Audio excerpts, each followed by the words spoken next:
اعوذ باللہ من الشیطان الرجیم، بسم اللہ الرحمن الرحیم۔ ناظرین السلام علیکم۔ آج کا ہمارا جو ٹاپک ہے وہ ہے انٹرنیشنل مذہبی اسکالر استاد محترم انجینئر محمد مرزا کا جو ریسرچ پیپر نمبر 5B واقعہ کربلا کا حقیقی پس منظر 72 صحیح الاسناد احادیث کی روشنی میں، اس سے ہم نے ایٹ لیسٹ خلافت و ملوکیت کے حوالے سے، واقعہ کربلا کے حوالے سے ہم نے جنگ جمل، صفین، نہروان کو کور کیا۔ آج کا ہمارا جو ٹاپک ہے وہ ہے ٹاپک نمبر C کہ نبی علیہ السلام نے اپنی وفات سے 1 مہینہ قبل مستقبل میں ہونے والے حکومتی بگاڑ سے متعلق غیبی خبر دے دی تھی، یعنی کہ یہ نبی صلی اللہ علیہ وسلم کی علامات نبوت میں کی نشانی تھی کہ جو کام نبی صلی اللہ علیہ وسلم کی وفات کے کافی عرصے بعد ہونے تھے، 10 سال، 20 سال، 50 سال بعد، نبی صلی اللہ علیہ وسلم نے پہلے ہی لوگوں کو بتا دیا، اور یہ علامات نبوت میں سے ہے، ٹھیک ہے۔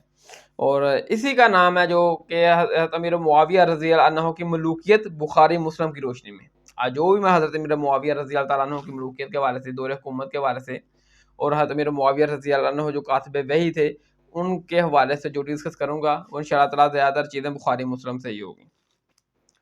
تو حدیث نمبر 26 ہے، جیسے بخاری میں ہے 4042 کا نمبر ہے 4042، یہ مسلم میں بھی ہے 5970 کا نمبر ہے 5977 کہ نبی صلی اللہ علیہ وسلم نے شہداء احد کے اوپر 8 سال بعد، یعنی کہ جب جنگ احد ہوئی اس میں جو لوگ شہید ہوئے ان کو پھر دفنایا گیا، تو پھر نبی صلی اللہ علیہ وسلم نے 8 سال بعد اسی احد کے میدان کے اوپر گئے، ان لوگوں کے اوپر دوبارہ نماز جنازہ پڑھا، اور راوی کہتے ہیں کہ نبی صلی اللہ علیہ وسلم نے نماز جنازہ پڑھنے کے بعد شہداء احد کے اوپر خطبہ اس طرح دیا کہ آپ کا انداز ایسا تھا کہ گویا آپ زندہ اور مردہ ہر ایک سے رخصت ہو رہے ہیں۔ نبی صلی اللہ علیہ وسلم نے فرمایا کہ میرے پیارے صاحب، اب تمہاری اور میری ملاقات روز قیامت حوض کوثر پاری ہوگی۔ نبی صلی اللہ علیہ وسلم نے مزید فرمایا کہ میرے پیارے صاحب، مجھے تم سے شرک کا خدشہ نہیں ہے، یعنی کہ جس طرح تم میرے اللہ نے نبوت سے پہلے خلم خلا شرک کیا کرتے تھے، بتوں کی پوجا کیا کرتے تھے، اس طرح تم دوبارہ بتوں کی پوجا کرنے لگ جاؤ، مجھے یہ تم سے خدشہ نہیں ہے، تم یہ کام نہیں کرو گے، تم دوبارہ اس قسم کے شرک میں مبتلا نہیں ہوگے۔ ہاں یہ ہے کہ تم دنیا کے حریص بن جاؤ گے، اور جس طرح تم سے پہلے لوگ آپس میں قتل و غارت کر کے ہلاک ہوگے، تم بھی آپس میں قتل و غارت کر کے ہلاک ہو جاؤ گے۔ اس حدیث کے جو راوی ہیں عقبہ بن عمر، وہ کہتے ہیں کہ یہ آخری مرتبہ میں نبی صلی اللہ علیہ وسلم کو ممبر پر دیکھا، یعنی نبی علیہ السلام نے حکومتی بگاڑ جو نبی صلی اللہ علیہ وسلم کے بعد پیدا ہونا تھا، حکومت میں جو خرابی ہونی تھی، جو کمزوری ہونی تھی، ان کی خبر نبی صلی اللہ علیہ وسلم نے پہلے ہی دے دی۔ حدیث نمبر 27، یہ صحیح مسلم میں 6409، اس کا نمبر ہے 6409۔ عبداللہ بن عباس بیان کرتے ہیں کہ ابو سفیان رضی اللہ تعالیٰ عنہ جب فتح مکہ کے اوپر معافی مانگ کے مسلمان ہوئے، انہوں نے اسلام قبول کیا فتح مکہ کے اوپر، تو مسلمان جو تھے نا وہ ابو سفیان رضی اللہ تعالیٰ عنہ سے نہ ہی تو اچھے طریقے سے گفتگو کرتے تھے، نہ ہی ان کے ساتھ بیٹھتے تھے۔ کیوں نہ بیٹھتے تھے؟ ظاہر ہے کہ ابو جہل جو تھا کافروں کا سردار، وہ تو جنگ بدر میں پہلی جنگ میں ہی واسطہ جہنم ہو گیا، باقی پھر ساری جنگیں فرینڈ سے لیڈ کی ابو سفیان نے، تو مسلمانوں کے ساتھ جنگیں ہوتی تھی وہ، تو ظاہر ہے فتح مکہ کے اوپر جب ابو سفیان معافی مانگ کر انہوں نے کلمہ پڑھا، اسلام قبول کیا، تو اس وقت مسلمانوں کے اندر کوئی ایک دم تو اس طرح کی چیز اونی ہو جانی تھی کہ یوں ہی انہوں نے کلمہ پڑھا ہے تو وہ پچھلی ساری جنگیں بھول جاتے، اور ایک دم ان کے اندر جو نا وہ ابو سفیان سے لگن محبت پیدا ہو جاتی۔ یہ تو آپ سمجھ لیں کہ ابو سفیان کی بات ہے نا، تو میں نبی صلی اللہ علیہ وسلم کی مثال آپ کے سامنے پیش کرتا ہوں کہ صحیح بخاری میں ہے تقریباً 4072 کا نمبر ہے 4072 کہ واشی جس نے حضرت امیر حمزہ رضی اللہ تعالیٰ عنہ کو شہید کیا تھا، جو نبی صلی اللہ علیہ وسلم کے چچا تھے جنگ احد میں، تو جب واشی نبی اسلام قبول کیا تو نبی صلی اللہ علیہ وسلم نے فرمایا کہ واشی تیرا اسلام قبول ہے، لیکن تو ایسا نہیں کر سکتا کہ ساری زندگی مجھے اپنا چہرہ نہ دکھائے، یعنی کہ نبی صلی اللہ علیہ وسلم کے دل میں جو حضرت حمزہ کی محبت تھی، اپنے چچا کے لیے محبت تھی، اس کو قتل کیا تھا واشی نے، تو نبی صلی اللہ علیہ وسلم نے فرمایا کہ واشی تیرا اسلام تو قبول ہے، لیکن تجھے دیکھ کر مجھے میرے چچے کی یاد آتی ہے، تو ایسا نہیں کر سکتا کہ ساری زندگی مجھے اپنا چہرہ نہ دکھائے۔ تو واشی پھر چلا گئے، اور جب تک نبی صلی اللہ علیہ وسلم زندہ رہے واشی نے اپنا چہرہ نبی صلی اللہ علیہ وسلم کو نہیں دکھایا۔ تو یہ ایک عقیدت محبت ہوتی ہے جو ایک دم نہیں بدل جاتی، ٹھیک ہے، حالانکہ نبی صلی اللہ علیہ وسلم جو تمام انسانیت کو یہ رحمت للعالمین مان کر آئے تھے، آپ تو اتنے رحم دل تھے، اتنے رحم دل تھے کہ تمام رحم دل لوگوں کے اوپر بھی آپ کی رحمت غالب تھی، اور ہم نے آپ کو تمام جہان والوں کے لیے رحمت للعالمین بنا کر بھیجا ہے۔ جب وہ شخصیت جو رحمت للعالمین ہے، ان کی اپنے چچا سے محبت لگن اس قدر تھی کہ آپ نے فرمایا کہ واشی تیرا اسلام تو قبول ہے، لیکن مجھے دکھائی نہ دے، تجھے دیکھ کر مجھے میرے چچا کی یاد آتی ہے۔ ذات حضرت امیر حمزہ رضی اللہ تعالیٰ عنہ جو نا وہ پہلے جو مسلمان تھے، جو مسلمانوں پر مشکل وقت تھا، تو وہ اسلام کے کمانڈر تھے، فرسٹ ہینڈ مین تھے وہ۔ جس طرح حضرت علی رضی اللہ تعالیٰ عنہ نے جنگوں میں مار کے مارے اور بڑے بڑے جو کافر ان کو گرایا، اس طرح میرے حمزہ رضی اللہ تعالیٰ عنہ تھے حضرت علی سے پہلے بڑے چیف کمانڈر تھے، ٹھیک ہے۔ تو جب اس طرح جب ابو سفیان رضی اللہ تعالیٰ عنہ نے بھی تھا فتح مکہ کے اوپر اسلام قبول کیا، تو مسلمان پھر نہ ہی اچھے طریقے سے ان سے بیٹھتے بات چیت کرتے ابو سفیان سے، ظاہرہ ساری زندگی جنگیں لڑی تھی مسلمانوں نے، تو ایک دم سے کوئی اس طرح کا سوئچ نہیں آن ہو جانا تھا کہ یوں ہی ابو سفیان اسلام قبول کرتے تو مسلمانوں کے ساتھ سارے معاملات کو ایک دم بھول جاتے، وقت لگتا ہے، ظاہری بات ہے۔ تو ابو سفیان نے نبی صلی اللہ علیہ وسلم سے درخواست کی، ریکویسٹ کی کہ یا رسول اللہ آپ میری یہ 3 باتیں مان لیں۔ نبی صلی اللہ علیہ وسلم نے فرمایا کہ بولو۔ ابو سفیان نے کہا کہ پہلی بات یہ ہے کہ آپ میری بیٹی ام حبیبہ سے نکاح کر لیں، شادی کر لیں۔ دوسری بات یہ ہے کہ جس طرح میں کافروں کے ساتھ مل کر مسلمانوں سے جنگیں کرتا تھا، آپ کیونکہ میں مسلمان ہو چکا ہوں کلمہ پڑھ کے، آپ مجھے اجازت دیں کہ میں مسلمانوں کے گروہ کے ساتھ مل کر کافروں کے ساتھ اس طرح جنگ کروں، لڑوں۔ نبی صلی اللہ علیہ وسلم نے کہا کہ ٹھیک ہے۔ تیسری بات ابو سفیان رضی اللہ عنہ نے کہا کہ اے اللہ کے پیارے حبیب، میرے بیٹے معاویہ کو اپنا کاتب رکھ لیں، کیونکہ معاویہ رضی اللہ تعالیٰ عنہ پڑھنا لکھنا جانتے تھے، آپ ان کو اپنا کاتب رکھ لیں۔ تو نبی صلی اللہ علیہ وسلم نے کہا کہ ٹھیک ہے۔ تو اس سے وہ لیتے ہیں کہ حضرت امیر معاویہ رضی اللہ تعالیٰ عنہ کاتب وحی تھے، وہ کاتب تھے، قرآن لکھا کرتے تھے۔ تو آج تو میں ساری حقیقت کھولتا ہوں کہ حضرت امیر معاویہ رضی اللہ تعالیٰ عنہ کاتب وحی تھے، تو کس طرح تھے۔ دیکھیں یہ ابو سفیان رضی اللہ تعالیٰ عنہ نے ریکویسٹ کی کہ میرے بیٹے کو کاتب رکھ لیں۔ پھر آگے اس حدیث کے جو راوی ہیں نا، وہ کہتے ہیں نا کہ حدیث کا فہم سب سے زیادہ اس کا راوی سمجھتا ہے، بیان کرنے والا راوی، وہ ابو ذر میل کہتے ہیں کہ اگر ابو سفیان رضی اللہ تعالیٰ عنہ خود سے نبی صلی اللہ علیہ وسلم کے آگے یہ 3 باتیں نہ رکھتے کہ میری بیٹے سے نکاح کر لیں، مجھے کافروں سے لڑنے کی اجازت دیں اور میرے بیٹے کو کاتب رکھ لیں، تو نبی صلی اللہ علیہ وسلم کبھی بھی یہ باتیں ابو سفیان کی خود سے پوری نہ کرتے، یعنی کہ نہ ہی حضرت امیر معاویہ کو کاتب رکھتے، نہ ابو سفیان کو اجازت دیتے، نہ ہی آپ کی بیٹی سے نکاح کرتے،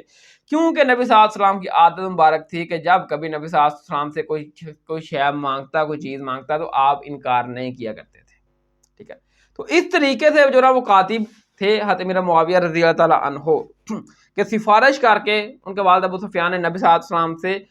سفارش کر کے آپ کو کاتب رکھوایا تھا، یعنی کہ یہ پازیٹیو سفارش ہے، ٹھیک ہے۔ اسی کا طرقہ صحیح مسلم میں 6628 کا نمبر 6628 جب حضرت امیر معاویہ کاتب مقرر ہو گئے نبی صلی اللہ علیہ وسلم کے، آگے پھر کیا ہوا وہ اس کی حقیقت میں تمام کھولتا ہوں۔ عبداللہ بن عباس بیان کرتے ہیں کہ میں بچوں کے ساتھ کھیل رہا تھا، وہ بھی بچے تھے، کہ میں نے دیکھا کہ نبی صلی اللہ علیہ وسلم مجھے تلاش کر رہے ہیں۔ وہ کہتے ہیں میں نے سوچ لیا کہ نبی صلی اللہ علیہ وسلم نے مجھے یقیناً کسی کام کے لیے بھیجنا ہے۔ وہ کہتے ہیں میں چھپ گیا، تو میں چھپ گیا تو نبی صلی اللہ علیہ وسلم نے مجھے تلاش کر لیا اور مجھے کہا کہ جاؤ معاویہ کو بلا کر لاؤ، ٹھیک ہے۔ وہ کہتے ہیں میں گیا تو میں واپس آیا، پھر تو میں نے کہا کہ معاویہ کھانا کھا رہے ہیں۔ نبی صلی اللہ علیہ وسلم نے کچھ دیر انتظار کیا، پھر بھیجا کہ جاؤ معاویہ کو بلا کر لاؤ۔ پھر میں اب واپس آ کر میں نے جواب دیا کہ یا رسول اللہ معاویہ تو کھانا کھا رہے ہیں۔ تو پیارے مصطفیٰ صلی اللہ علیہ وسلم کی زبان مبارک سے یہ الفاظ نکل گئے کہ اللہ معاویہ کا پیٹ کبھی سیر نہ کرے، یعنی کہ اللہ معاویہ کا پیٹ کبھی نہ بھرے۔ یہ الفاظ بددعائیہ الفاظ ہیں، یہ کلمات ہیں، تو یہ نبی صلی اللہ علیہ وسلم کی زبان مبارک سے نکل گئے، ٹھیک ہے۔ پھر ادھر جو نا وہ مفتی احمد یار خان نعیمی صاحب نا کہتے ہیں کہ دیکھیں نا جی کہ عبداللہ بن عباس گئے، عبداللہ بن عباس نے حضرت معاویہ کو پیغام نہیں دیا تھا کہ آپ کو اللہ کے رسول بلا رہے ہیں، ورنہ معاویہ رضی اللہ تعالیٰ عنہ کی کیا ضرورت تھی کہ وہ نہ آتے، ٹھیک ہے۔ لہذا کیونکہ عبداللہ بن عباس بچے تھے، وہ باہر سے ہی دیکھ کے آگے کہ معاویہ رضی اللہ عنہ کھانا کھا رہے ہیں، انہوں نے خود سے جا کے بول دیا کہ وہ کھانا کھا رہے ہیں، انہوں نے معاویہ رضی اللہ عنہ کو نہیں بتایا کہ آپ کو اللہ کے رسول بلا رہے ہیں۔ تو لہذا یہ جو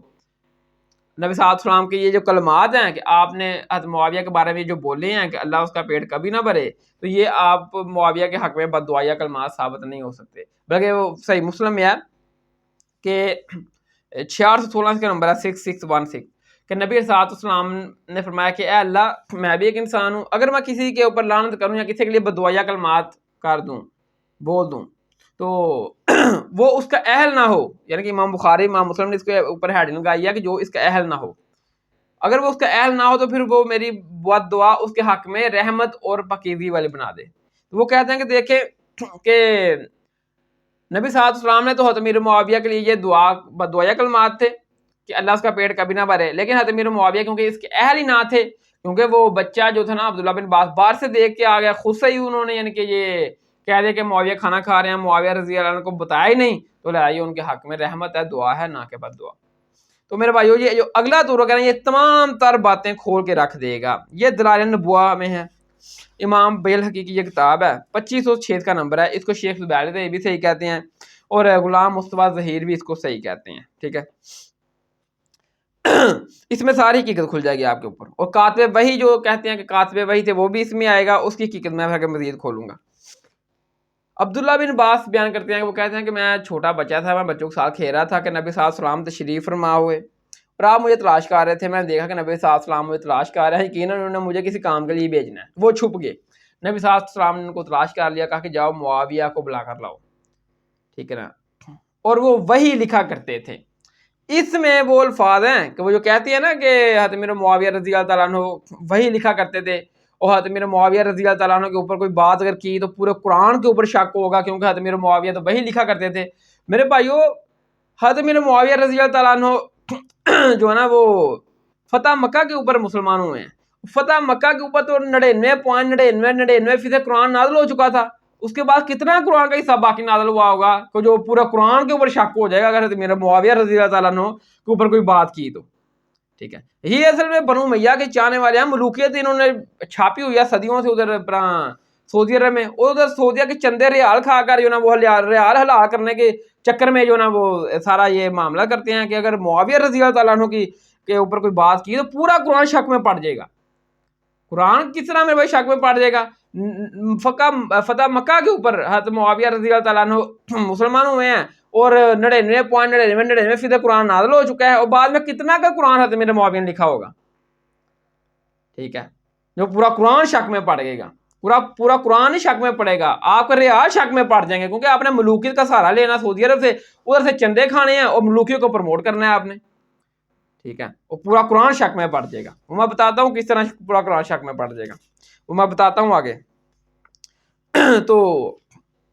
وہ جو ہے نا ان کو بھیجا عبداللہ بن عباس کو، جاؤ معاویہ کو بلا کر لاؤ، تو معاویہ وہی لکھا کرتے تھے، تو وہ گئے اور جا کر پیغام دیا، وہ کہتے ہیں نا کہ پہلے جو میں کیا مفتی ہم یا خان میں کہتے ہیں کہ پیغام نے دیا، اس میں الفاظ ہیں، انہوں نے جا کر پیغام دیا کہ آپ کو اللہ کے رسول بلا رہے ہیں، جواب دیا گیا معاویہ کھانا کھا رہے ہیں۔ پھر کچھ دیر بعد نبی صلی اللہ علیہ وسلم نے جو نا دوبارہ بھی جا کے جاؤ معاویہ کو بلا کر لاؤ، پھر جواب دیا گیا کہ وہ کھانا کھا رہے ہیں۔ پھر نبی صلی اللہ علیہ وسلم کی زبان بھر سے یہ الفاظ نکل گئے کہ اللہ معاویہ کا پیٹ کبھی نہ بھرے، یہ الفاظ نکل گئے، ٹھیک ہے۔ اب میرے بھائیو اس میں جو میں نے بتایا نا پہلے کہ وہ کہتے ہیں صحیح مسلم میں ہے 416 نمبر کے، نبی صلی اللہ علیہ وسلم نے میں کہ اللہ میں بھی ایک انسان ہوں، بشر ہوں، اگر میں کسی کے لیے کوئی اس طرح کے بددعا کلمات بول دوں، اس کے اوپر لعنت کر دوں اور اس کا وہ اہل نہ ہو تو اس کے حق میں ان الفاظ کو بد دعا کو رحمت بنا دینا، تو وہ کہتے ہیں یہ تو حضرت میرے معاویہ رضی اللہ تعالیٰ عنہ کے حق میں رحمت بن گئی، ٹھیک ہے، کیونکہ وہ اس کے اہل نہ تھے، کیونکہ پیغام نہیں ملا تھا، تو پیغام تو مل گیا، میں نے ثابت کیا کہ انہوں نے جا کے پیغام دیا اور جواب دیا گیا کہ وہ کھانا کھا رہے ہیں، ٹھیک ہے۔ اب ہم کہتے ہیں کہ سب سے زیادہ حدیث کا فہم حدیث کا راوی جانتا ہے، تو وہ حدیث کا راوی کیا لکھتے ہیں، وہ کہتے ہیں ابو حمزہ کہ پھر معاویہ رضی اللہ عنہ کا پیٹ نہیں بھر سکا، وہ کہتے ہیں کہ جو نبی صلی اللہ علیہ وسلم نے ان کے لیے بددعا کلمات کیے نا کہ معاویہ کا پیٹ کبھی نہ بھرے، وہ کہتے ہیں کہ پھر ان کا پیٹ کبھی نہیں بھر سکا، تو یہ بددعا کلمات جو تھے نا، اگر وہ کہتے ہیں کہ ان کے لیے رحمت ہے تو پھر تو یہ ہوتا نا کہ یہ جو بددعا کلمات تھے نبی صلی اللہ علیہ وسلم کے، حضرت میرا معاویہ رضی اللہ عنہ کے پیٹ بھر گیا، اس میں کوئی شک نہیں ہے۔ وہ اس بات کو انڈورس کر رہے ہیں کہ واقعی یہ جو نبی صلی اللہ علیہ وسلم نے ان کے لیے بددعا کی تھی نا کہ معاویہ کا پیٹ کبھی نہ بھرے، تو یہ ہے کہ پھر ان کا پیٹ بھر ہی نہیں سکا، یہ نبی صلی اللہ علیہ وسلم کی دعا قبول ہوئی، یہ اس بات کی دلیل ہے۔ پھر امام بیہقی جنہوں نے یہ نقل کی ہے، وہ اس کے آگے لکھتے ہیں کہ راوی کے یہ الفاظ اس بات کی دلیل ہے کہ نبی صلی اللہ علیہ وسلم کی دعا قبول ہوئی. وہ کہتے ہیں یہ جو ابو حمزہ حدیث کے راوی ہیں نا کہ جو انہوں نے کہا کہ اللہ کے نبی نے جو بد دعا دی کہ معاویہ کا پیٹ کبھی نہ بھرے, وہ پھر بھر بھی نہیں سکا. پھر ظاہر ہے وہ حکومتی بگاڑ, حکومت جب آئی تو اس میں جو خرابیاں ان کے ہاں پیدا ہوئی ان کی حکومت میں, تو اس حساب سے بڑھ کے خلافت کو انہوں نے اپنے گھر کی وراثت بنا لیا. ٹھیک ہے نا, وہ ساری چیزیں ڈسکس ہوں گی الحمدللہ ان ڈیٹیل. تو راوی کہتے ہیں کہ راوی ابو حمزہ کہتے ہیں کہ معاویہ کا پیٹ پھر کبھی نہیں بھر سکا. یہ تو پھر آگے امام بحی الحقی کہتے ہیں کہ اس راوی کے الفاظ اس بات کی دلیل ہے کہ نبی صلی اللہ علیہ وسلم کی یہ دعا قبول ہوگی حضرت معاویہ کے حق میں, پھر ان کا پیٹ کبھی نہیں بھرا. تو یہ جو میرے بھائیو ہم یہ جو چیزیں بخاری مسلم سے بیان کر رہے ہیں نا, تو میرے معاویہ رضی اللہ عنہ کے حوالے سے جو ان کی یہ اپنا ان کی یہ جو غلطی ہے, ٹھیک ہے نا, تو یہ ان کی غلطی بیان کرنے سے کسی بھی صحابی گستاخی نہیں ہوتی. ادھر فوراً گستاخی فتوے لگا دیتے ہیں, ورنہ غلطیاں بیان کرنے سے اگر گستاخی ہوتی ہیں تو سب سے بڑی گستاخی اللہ تعالیٰ ذات نے قرآن میں کی ہے آدم علیہ السلام کی غلطی بیان کر کے. پھر اللہ ذات نے حضرت یوسف علیہ السلام کے بھائیوں کی غلطی بیان کی, کیونکہ اللہ ذات نے یوسف علیہ السلام کے بھائیوں کی گستاخی کی ہے نہیں. غلطی بیان کر کے پھر لان تان کرنا یہ روافت کا طریقہ ہے. جو روافضی ہے نا, جو رافضی ہیں, وہ کہتے ہیں کہ میرے معاویہ رضی اللہ تعالیٰ عنہ کے یہ چیزیں بیان کر کے بخاری مسلم میں جو آئی ہیں وہ پھر ان کے اوپر وہ لعنت کرتے ہیں. تو یہ روافت کا طریقہ ہے. اہل سنت کا طریقہ کیا ہے کہ وہ بخاری مسلم میں جو بھی آیا ہے ان میرے معاویہ رضی اللہ تعالیٰ عنہ کی غلطی ہے, ان کے جو کمزوریاں آئی ہیں ان کو بیان کرتے ہیں, ٹھیک ہے نا. تو وہ حق بات لوگ تک پہنچاتے ہیں اور خود لعنت سے بچتے ہیں, کیونکہ قرآن میں آیا جو حق بات کو چھپا جائے اس کے اوپر لعنت ہے. اور جو لوگ کہتے ہیں نہیں نہیں جی بخاری مسلم یہ چیزیں دیں لیکن بیان نہیں کرنی چاہیے, اصل میں لعنتی وہ لوگ ہیں جو ان چیزوں کو بخاری مسلم میں جو آئی ہیں حضرت امیر معاویہ رضی اللہ تعالیٰ عنہ کے حوالے سے وہ بیان کرتے ہیں, پھر ان کی صحابیت کا ادب و احترام کرتے ہیں, نہ کہ ان کے اوپر لعن طعن کرتے ہیں. وہ لوگ لعنت سے بچتے ہیں کیونکہ وہ حق بھی بتا رہے ہیں اور لعن طعن بھی نہیں کر رہے. اور جو یہ باتیں بتا کر پھر حضرت امیر معاویہ رضی اللہ تعالیٰ عنہ کے اوپر لعن طعن کرتے ہیں, وہ روافت کا طریقہ ہے, اہل سنت کا طریقہ نہیں ہے. اہل سنت کا طریقہ یہ ہے کہ وہ صرف غلطی کو واضح کرتے ہیں اور صحابیت کا ادب و احترام کرتے ہیں, ٹھیک ہے. اور جو سب سے بڑھ کر تو میں ان سے پوچھتا ہوں, جب بریلوی اپنا اہل حدیث, ٹھیک ہے نا, وہ جب بریلویوں کو یہ کہتے ہیں اپنا بریلوی جب یہ آیت اہل حدیث جب یہ آیت پڑھتے ہیں نا بریلویوں کے سامنے قل انما انا بشر مثلکم, تو بریلویوں کے نزدیک تو یہ گستاخی ہو رہی ہوتی ہے نبی صلی اللہ علیہ وسلم کی شان میں, ٹھیک ہے. اس وقت اہل حدیث کیا کہتی ہیں کہ نہیں یہ قرآن میں آیا, یہ گستاخی نہیں ہوتی, یہ آیت بیان کرتے تھے نبی صلی اللہ علیہ وسلم کی شان کم نہیں ہوتی, آپ کی شان میں گستاخی نہیں ہوتی, یہ قرآن میں آیا, یہ عقیدہ ہے, اس کو بیان کرنا ہے. تو میرے بھائیو جب بخاری مسلم میں یہ چیزیں حضرت امیر معاویہ رضی اللہ تعالیٰ عنہ کے بارے میں ہم بیان کر رہے ہوتے ہیں تو ہمارا مطلب یہ اس سے بیان کرنے سے گستاخی نہیں ہوتی, بلکہ یہ بخاری مسلم میں جو حق سچ ہے وہ عوام کے سامنے پیش کرنا ہے, بتانا ہے. ہم نے تھوڑا دوگلی پریسی کرنی ہے. اب تؤمنون ببعض الکتاب وتکفرون ببعض الکتاب, قرآن کے کچھ حصوں کو ماننا ہے, کچھ کا انکار کر دینا ہے. بخاری مسلم سے ہم نے بس روایت کی چیزیں تو لے لی ہیں, جب بنو امیہ کے متعلق یہ چیزیں آئی ہیں اپنا تو پھر ہم نے کہنا کہ نہیں ان کو بیان کرنا. کچھ چیزوں کو حاصل کر لیا بخاری مسلم سے, کچھ کا انکار کر دیا, ایسا تو نہیں کرنا, ٹھیک ہے. اور جب تم اہل حدیث جو ہے وہ کل انما انا بشر مثلکم یہ آیت پڑھتے ہیں تو بریلویوں کو ذوق میں تو یہ گستاخی ہے. جب ہم ان کو بتاتے ہیں کہ بخاری مسلم میں یہ لکھا ہوا ہے بنو امیہ کے بارے میں تو پھر ہمیں کہتے ہیں جی اپنا یہ گستاخ ہیں صاحب کے. تو میرے بھائیو حضور نبی صلی اللہ علیہ وسلم کا گستاخ بڑا گستاخ ہے, حضرت امیر معاویہ گستاخ بڑا گستاخ ہے, جو تم لوگوں نے خود سے ہی اپنے ذوق میں گستاخیاں بنا رکھی ہیں. بریلویوں کے نزدیک یہ گستاخی ہے, اہل حدیث کے نزدیک یہ گستاخی ہے. گستاخی میرے بھائیو کوئی نہیں ہوتی, غلطی بیان کرنے سے گستاخی نہیں ہوتی. ہاں غلطی بیان کر کے پھر لعن طعن کرنا یہ غلط بات ہے, یہ روافت کا طریقہ ہے, اہل سنت کا طریقہ نہیں ہے, ٹھیک ہے.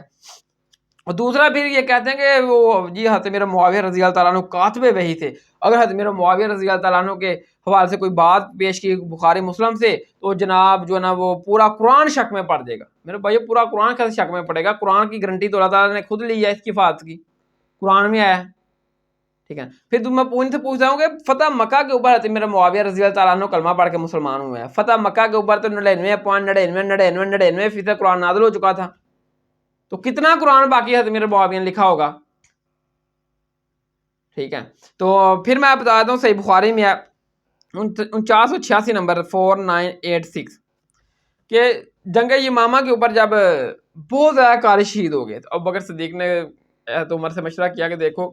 آنے والے وقت میں ظاہر جنگیں ہوں گی تو قاری حضرات شہید ہو رہے ہیں، ان کی تعداد کم پڑ رہی ہے، تو میں سمجھتا ہوں کہ کیوں نہ ہو کہ قرآن کو ایک جگہ جمع کر دیا جائے. تو انہوں نے کہا کہ ٹھیک ہے. انہوں نے پھر زیاد بن ثابت کو بلایا اور کہا کہ زیاد بن ثابت تم کاتب وحی ہو، تم وحی لکھا کرتے تھے، اور یہ سے یعنی کہ قرآن کو ایک جگہ جمع کرو.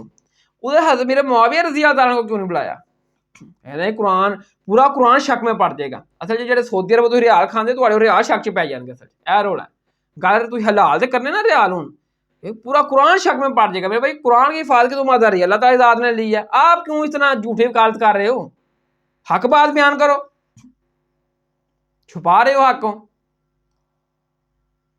ٹھیک ہے نا. تو ادھر چاہیے تھا نا میرا معاویہ رضی اللہ تعالیٰ کی ڈیوٹی لگاتے ہیں کہ اے معاویہ آپ کاتب وحی ہیں، پورا قرآن آپ نے یعنی کہ آپ جانتے ہیں پورا قرآن آپ نے لکھا ہے تو آپ اس کو جمع کریں. زید بن ثابت کو بلایا ابو بکر صدیق رضی اللہ تعالیٰ نے کہا کہ آیا زید بن ثابت آپ کاتب وحی ہیں، آپ قرآن لکھتے ہیں، آپ جوان ہیں، عقل مند ہیں، اور قرآن کو جمع کرو ایک جگہ. حضرت میرے معاویہ رضی اللہ تعالیٰ کو نہیں بلایا، نہ ہی کہا گیا تو میرے معاویہ بھی کاتب وحی ہیں، ان سے مشورہ کر لینا، کسی طریقے سے کوئی ٹچ نہیں ہے. حضرت بن ثابت کہتے ہیں کہ مجھے اگر ابو بکر صدیق رضی اللہ تعالیٰ یہ کہتے ہیں نا کہ احد پہاڑ کو ایک جگہ سے دوسری جگہ شفٹ کر دو تو یہ آسان تھا، اور یہ بات میرے لیے بڑی مشکل تھی کہ قرآن کو ایک جگہ جمع کرنا. وہ کہتے ہیں میں نے جمع کیا، پھر سورۃ توبہ کی آخری کچھ آیات ابو خزیمہ انصاری کے پاس سے مجھے ملی، پر انہوں نے پھر جمع کیا. بات یہ ہے کہ اگر حضرت میرے معاویہ رضی اللہ تعالیٰ عنہ جس طرح آپ کہہ رہے ہیں کہ ان کے حوالے سے اگر بات کی تو پورا قرآن شک میں پڑ جائے گا،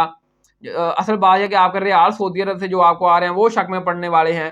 پورا قرآن شک میں پڑ جائے گا. تو ادھر میرے معاویہ رضی اللہ تعالیٰ عنہ کو بلاتے ابو بکر صدیق کہ معاویہ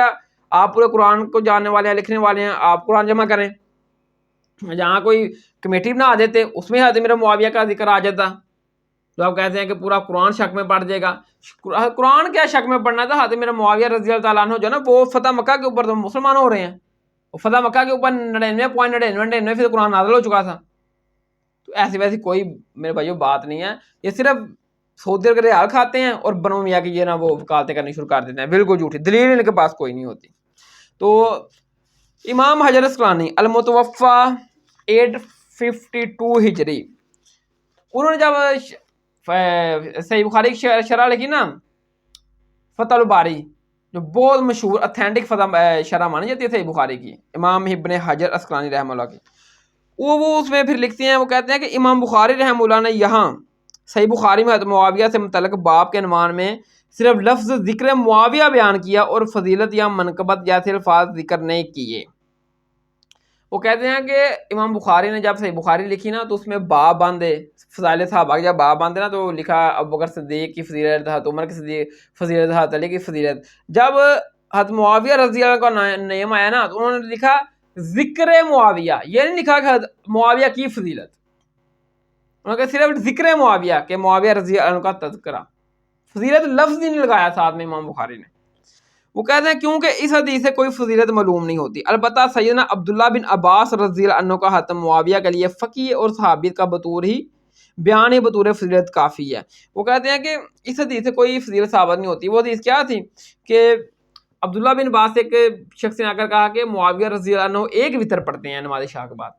تو انہوں نے کہا کہ ٹھیک ہے، ان کے محمد سنت 3 وطر ہے. انہوں نے کہا کہ ٹھیک ہے، حضرت معاویہ ایک فقیہ ہیں، صحابی ہیں، تو لہذا ان کو چھوڑ دو، ان کا معاملہ ان کا سپرد کر دو. تو وہ کہتے ہیں اس واقعہ سے کوئی فضیلت نہیں ثابت ہوتی. ٹھیک ہے. تاہم امام ابن ابی عاصم رحمہ اللہ نے حضرت معاویہ رضی اللہ عنہ کے مناقب میں ایک رسالہ لکھا ہے. اس طرح کا کام ابو عمر غلام ثعلب اور ابو بکر نقاش نے بھی کیا ہے، اور امام ابن جوزی رحمہ اللہ نے بھی الموضوعات میں بھی کچھ روایات ذکر کر کے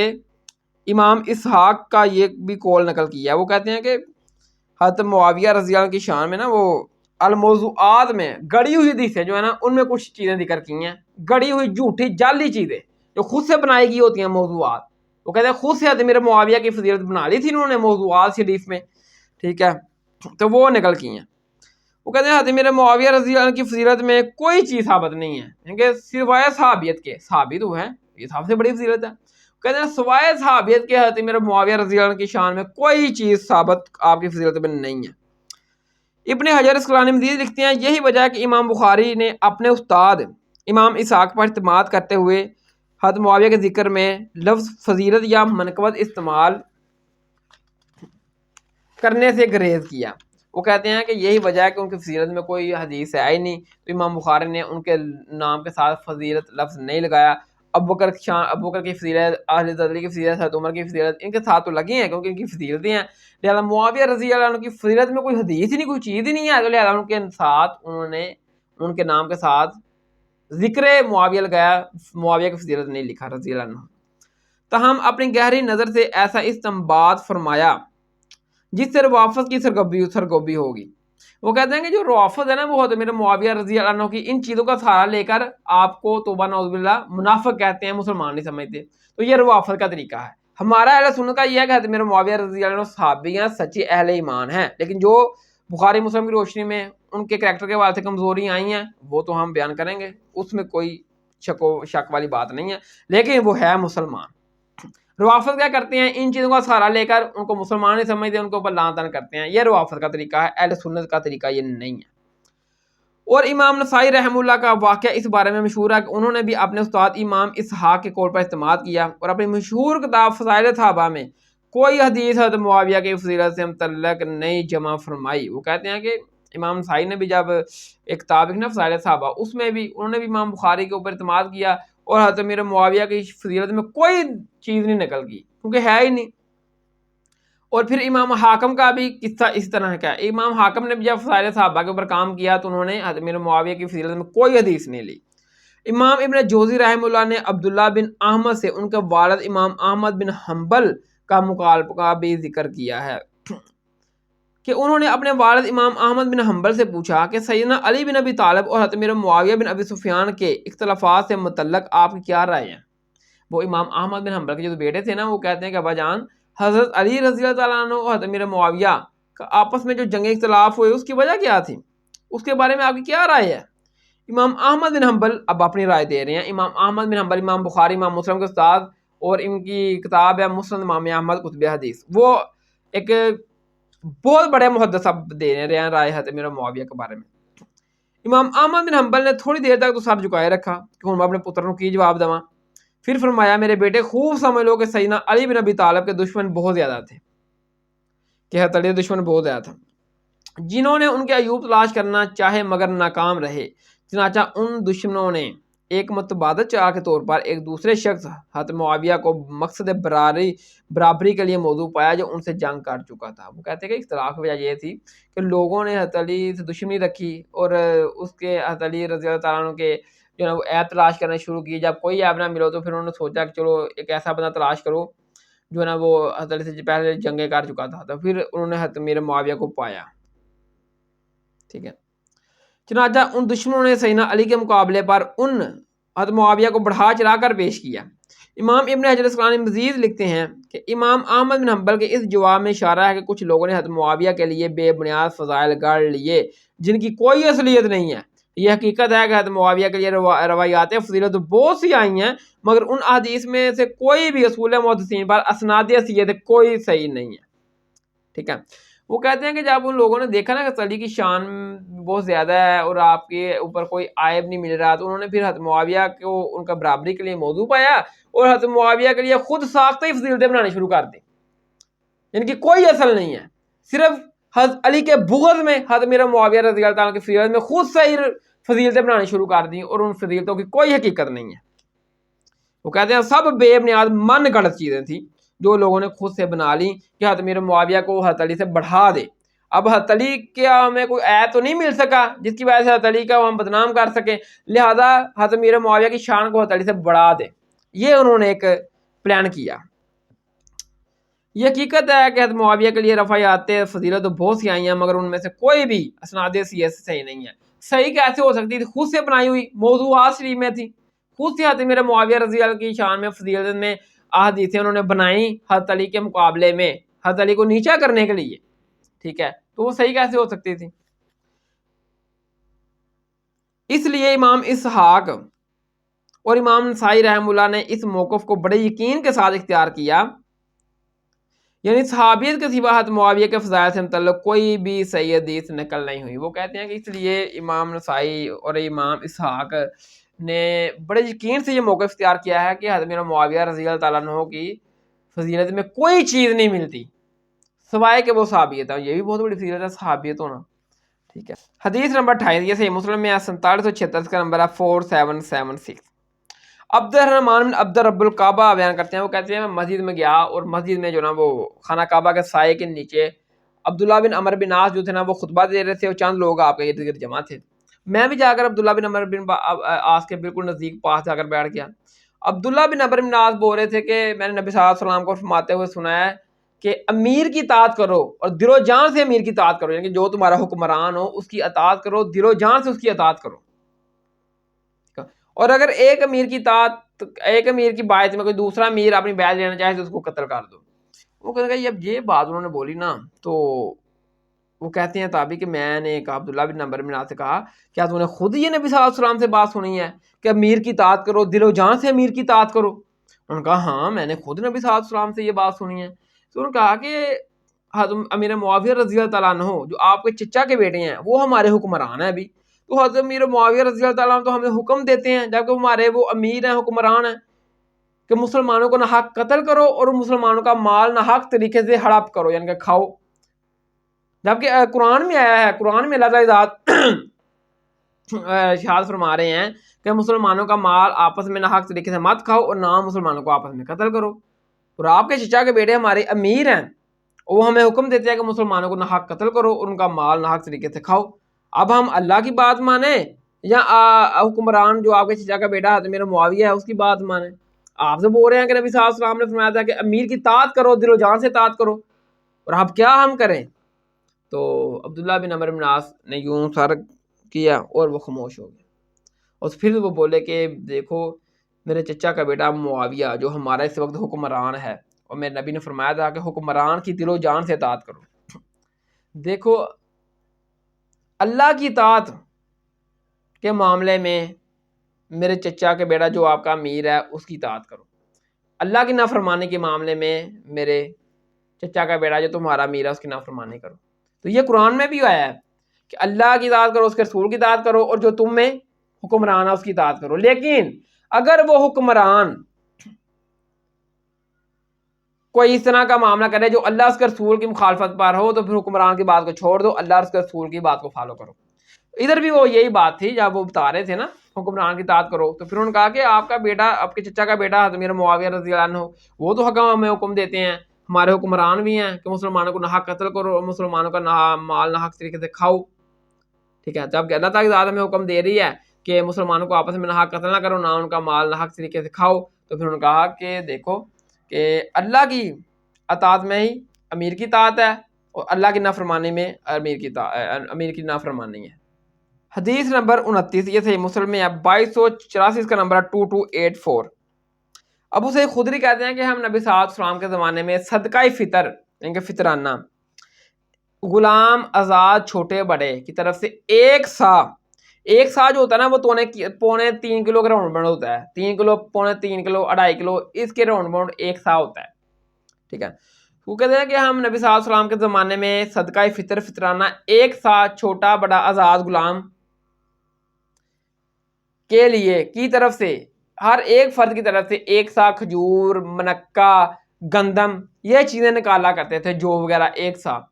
پھر وہ کہتے ہیں میرے معاویہ رضی اللہ عنہ کا دور آیا, حضرت میرے معاویہ رضی اللہ عنہ ہمارے پاس آئے حاجیاں عمرے کے لیے, اور ادھر انہوں نے خطبہ دیا کہ دیکھو میں سمجھتا ہوں کہ شام کی گندم دوسری گندم کے مقابلے میں 2 مد کے برابر ہے, یعنی کہ آدھا سا, یعنی کہ دوسری گندم اگر آپ ایک سا دیں گے صدقہ فطر ایک آدمی کی طرف سے اور شام کی گندم آپ آدھا سا دیں گے ایک آدمی کی طرف سے تو یہ ایک برابر ہوگی. وہ کہتے ہیں جب حضرت میرے معاویہ نے یہ دیا اپنا خطبہ کہ شام کی گندم آدھا سا دوسری ایک سا گندم کے برابر ہے, تو لوگوں نے آدھا سا گندم صدقہ فطر نکالنا شروع کر دیا ایک آدمی کی طرف سے. لیکن ابو سعید خدری کہتے ہیں لیکن میں نے تو اسی طرح اپنے پیارے مصطفیٰ صلی اللہ علیہ وسلم کی سنت پر عمل کیا اور آدھا سا نہیں کیا حضرت میرا معاویہ رضی اللہ عنہ کے کہنے کے اوپر, نہیں میں بلکہ پورا ایک سا ہی نکالتا رہا جب تک میں زندہ رہا, ایک سا کھجور, منکا اور گندم. ہاں حضرت میرا معاویہ نے یہ آپشن دیا تھا کہ شام کی گندم جو ہے نا وہ آدھا سا دوسری گندم کے ایک سا کے برابر ہے یا کھجور کے برابر ہے. تو یہ حضرت میرا معاویہ رضی اللہ عنہ کے دور حکومت میں کام ہوا. حدیث نمبر 30 یہ صحیح مسلم میں ہے وہ کہتے ہیں کہ ہم شام میں موجود تھے کچھ تابعین کہ ابو اشت آئے، اور ہم نے کہا ابو اشت آ گئے، ابو اشت آ گئے، یعنی کہ ہمیں خوشی ہوئی، اور پھر ہم نے کہا کہ ابو اشت ہمیں عبادہ بن سامت والی حدیث تو سنائیں۔ وہ کہتے ہیں کہ ہم نے، عبادہ بن سامت کہتے ہیں کہ ہم نے بہت سی جنگیں لڑی اپنی زندگی میں۔ پھر ہم چلتے چلتے حضرت امیر معاویہ رضی اللہ عنہ کے دور حکومت میں آ گئے۔ حضرت امیر معاویہ رضی اللہ عنہ کے دور حکومت میں بھی ہم نے بہت سی جنگیں لڑی، اور جب جنگیں لڑیں تو ایک جنگ میں ہمیں چاندی کے برتن حاصل ہوئے۔ جب چاندی کے برتن حاصل ہوئے تو حضرت امیر معاویہ رضی اللہ عنہ نے ایک شخص کو حکم دیا کہ لوگوں کی تنخواہوں کے بدلے میں یہ چاندی کے برتن لوگوں کو فروخت کر دو۔ یعنی کہ اس وقت چاندی کے درہم جو تھے نا وہ تنخواہیں ملتی تھی سپاہیوں کو۔ حضرت امیر معاویہ کے دور میں درہم ہوتے تھے چاندی کے، وہ تنخواہ دی جاتی تھی سپاہیوں کو۔ تو حضرت امیر معاویہ نے کہا کہ ہمارے پاس برتن بہت زیادہ ہیں چاندی کے، تو لہذا یہ جو ہم چاندی کے درہم دیتے ہیں نا، تو ان چاندی کے درہموں کے بدلے ان سپاہیوں کو یہ برتن چاندی کے دے دو۔ جب انہوں نے برتن دیے کچھ لوگوں کو، ادھر عبادہ بن سامت موجود تھے، انہوں نے وہ ادھر علانیہ مخالفت کر دی حضرت امیر معاویہ رضی اللہ عنہ کی، اور خطبہ دے دیا کہ دیکھو میں نے خود نبی صلی اللہ علیہ وسلم کو یہ فرماتے ہوئے سنا ہے کہ نبی صلی اللہ علیہ وسلم نے فرمایا کہ سونے کا بدلہ سونا، چاندی کے بدلے چاندی، گندم کے بدلے گندم، جو کے بدلے جو، اور نمک کے بدلے نمک آپ نے خریدنے اور بیچنے سے منع فرمایا ہے، بشرطیہ کہ وہ آپس میں ہم وزن ہو اور ہم جنس ہو۔ ٹھیک ہے، اگر یعنی کہ آپ کو بندہ سونے کے چاندی کے بندے چاندی دے رہا ہے، وہ برابر وزن بھی ہونے چاہیے اور ہم جنس بھی ہونی چاہیے۔ حضرت میرا معاویہ رضی اللہ عنہ جو لوگوں کو یعنی کہ چاندی کے درہم کے بدلے وہ چاندی کے برتن دے رہے تھے، تو انہوں نے کہا کہ نہیں، یہ بات درست نہیں ہے، یہ برابر وزن ہونا چاہیے اور ہم جنس ہونا چاہیے۔ پھر رہ بات اگر اس میں کمی بیشی کی، یعنی کہ اگر ایک چاندی کا برتن اچھا ہوا اور سونے چاندی کے درہم سے، تو وہ ایک طرف چاندی کا درہم میں ہو، دوسری طرف چاندی کا برتن ہو، وہ چاندی کا برتن ہلکی چاندی کا ہو اور یہ ہم جنس نہ ہو، برابر وزن نہ ہو، تو یہ سود کی کیٹیگری میں آئے گا۔ تو جب یہ بات بیان کی تو اس طرح اگر کوئی بندہ گندم دیتا ہے، ایک طرف اچھی گندم ہو ایک طرف اچھی گندم نہ ہو، اور وہ دونوں کو برابر کلو کلو تول دے، تو پھر بھی یہ اپنا سود کی کیٹیگری میں آئے گا۔ تو عبادہ بن سامت نے علانیہ حضرت امیر معاویہ کی مخالفت کر دی اس بدلے میں کہ آپ چاندی کے بدلے چاندی دے رہے ہو اور یہ برابر وزن اور ہم جنس والا مسئلہ اس میں نہیں ٹھیک ہوگا۔ اس لیے عبادہ بن سامت نے حضرت امیر معاویہ کی مخالفت کی۔ تو حضرت امیر معاویہ رضی اللہ عنہ نے خطبہ دیا، کہا کہ لوگوں کو کیا ہو گیا ہے، ہم نے بھی نبی صلی اللہ علیہ وسلم کے ساتھ زمانہ دیکھا ہے، گزارا ہے وقت ہے، ہم نے تو نبی صلی اللہ علیہ وسلم سے اس قسم کوئی حدیث نہیں سنی جو یہ لوگ بیان کرتے پھر رہے ہیں۔ تو جب عبادہ بن سامت تک یہ بات پہنچی تو عبادہ بن سامت ادھر کھڑے ہو گئے، پھر مخالفت کر دی لانیہ، اور کہا کہ چاہے حضرت امیر معاویہ رضی اللہ عنہ کو یہ بات ناپسند ہی کیوں نہ ہو، چاہے حضرت امیر معاویہ رضی اللہ عنہ کی خاک ناک آلود ہی کیوں نہ ہو، چاہے مجھے اس تاریخ رات میں حضرت امیر معاویہ رضی اللہ عنہ کا لشکر کیوں نہ چھوڑنا پڑے، لیکن حق بات یہی ہے جو میں نے بتا دی کہ آپ چاندی کے درہم کے بدلے یہ چاندی کے برتن لوگوں کو تنخواہوں کے بدلے میں نہیں دے سکتے، یہ سود کی کیٹیگری میں آئے گا۔ تو یہ بھی حضرت امیر معاویہ رضی اللہ عنہ کے دور حکومت میں یہ کام ہوا۔ یہ ابو داؤد میں 4131 کا نمبر ہے 4131، مسند امام احمد میں بھی ہے 17228 کا نمبر ہے 17228 کہ سیدنا مقدام عمرو بن اسود اور بنو اسد کا ایک شخص حضرت امیر معاویہ رضی اللہ عنہ کے پاس گئے اور جا کر ان کے پاس بیٹھ گئے۔ تو حضرت امیر معاویہ رضی اللہ عنہ نے کہا کہ اے مقدام، آپ کو پتہ ہے کہ حسن ابن علی یعنی کہ اپنا امام حسین السلام کے جو بڑے بھائی تھے امام حسن، انہوں نے کہا کہ حسن ابن علی فوت ہو گئے ہیں۔ تو مقدام نے فوراً پڑھا انا للہ و انا الیہ راجعون۔ تو حضرت امیر معاویہ نے کہا اے مقدام، کیا تو حضرت امام حسن علیہ السلام کی وفات کو مصیبت سمجھتا ہے؟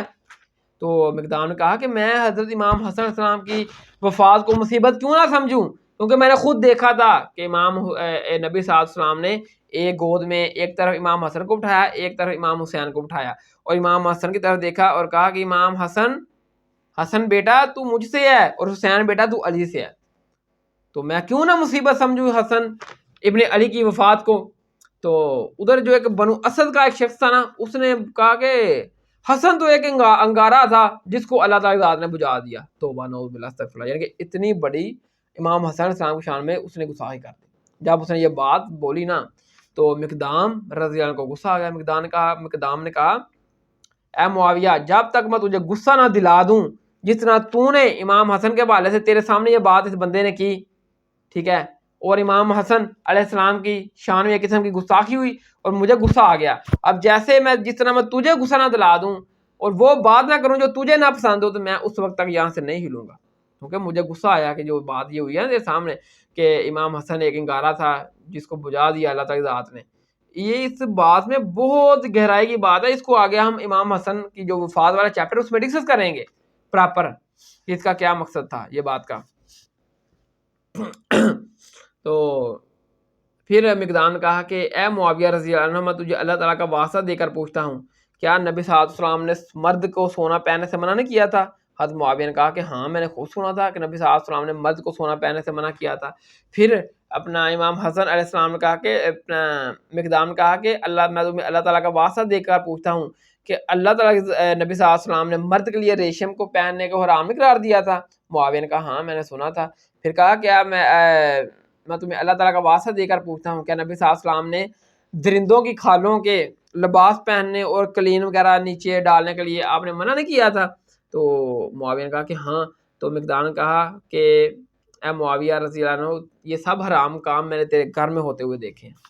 تو جب یہ بات حضرت میرے معاویہ کو ظاہر بری لگی قسم کی, تو حضرت میرے معاویہ رضی اللہ عنہ نے کہا کہ دیکھو اے مقدام مجھے پتا تھا میں تم سے جیت نہیں سکتا. تو پھر حضرت میرے معاویہ رضی اللہ عنہ نے انعامات منگوائے اور سب سے زیادہ انعامات مقدام کو دیے. اس سے کم پھر دوسرے بنو اسد کا ایک شخص تھا جس نے ایک قسم کی توہین کی تھی امام حسن کی شان میں, اس کو دیے. پھر وہ عمرو بن اسد کو بھی انعامات دیے اور سب سے زیادہ انعامات مقدام کو دیے. حالانکہ مقدام جو تھے نا وہ بڑے اٹھے جب اس نے یہ بات کی کہ امام حسن علیہ السلام سے کنگارا سے جسے اللہ تعالیٰ نے بجھا دیا, اس کے باوجود مقدام کو حضرت میرے معاویہ نے سب سے زیادہ انعامات دیے. اور پھر دوسرے دو جو تھے ان کو بھی انعامات دیے, اس کو بھی انعامات دیا گیا جس نے امام حسن علیہ السلام کی شان میں ایک قسم کی گستاخی کی تھی. تو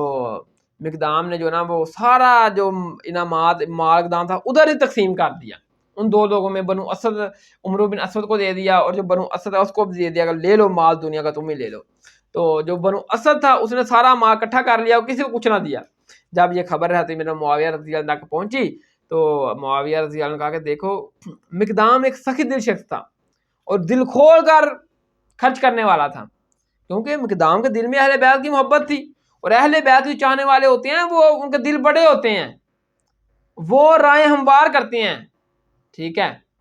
ان کا دل بڑے ہوتے ہیں, وہ اللہ کی راہ میں خرچے کرنے والے ہوتے ہیں.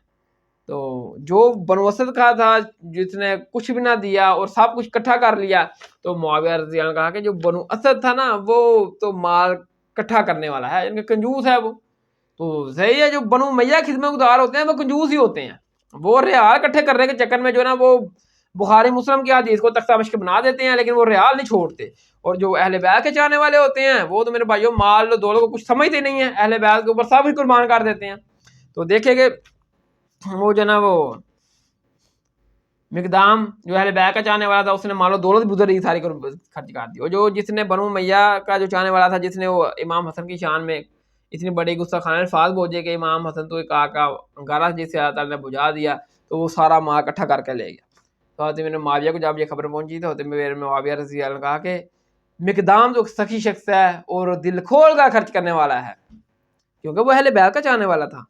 اور جو بنو امیہ کا چاہنے والا تھا اس کے بارے میں معاویہ رضی اللہ عنہ نے خود ہی کہہ دیا کہ وہ تو کنجوس ہے, مال سمیٹنے والا ہے, ٹھیک ہے. اسی کا 31 پوائنٹ نمبر 1 ہے, یہ مسند امام احمد میں 22,991 کا نمبر ہے.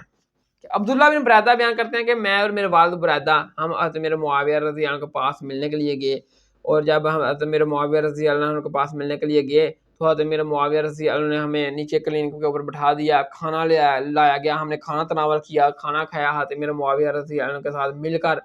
پھر حضرت میرے معاویہ رضی اللہ عنہ کے پاس ایک مشروب لایا گیا. حضرت میرے معاویہ رضی اللہ عنہ نے مشروب پیا اور پی کر وہ مشروب جو نا وہ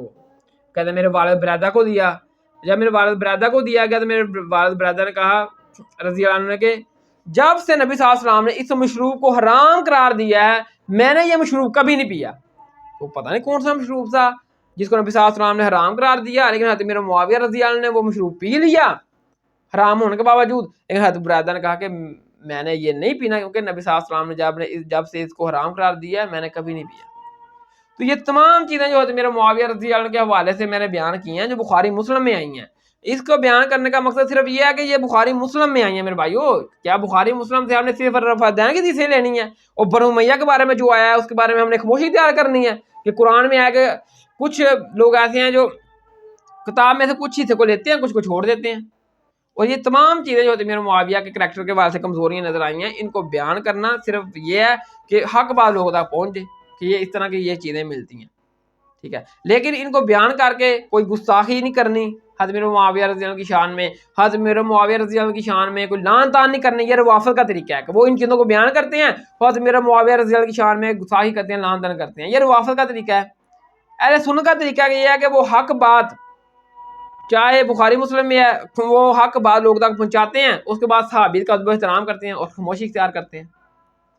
اللہ تعالیٰ سے دعا کہ جو حق بات میں نے کہی ہمارے دلوں میں راسخ فرمائے, اور جو بات میں آ کر کوئی ایسے الفاظ میرے زبان سے نکل گئے ہیں تو مجھے معاف فرمائے. السلام علیکم.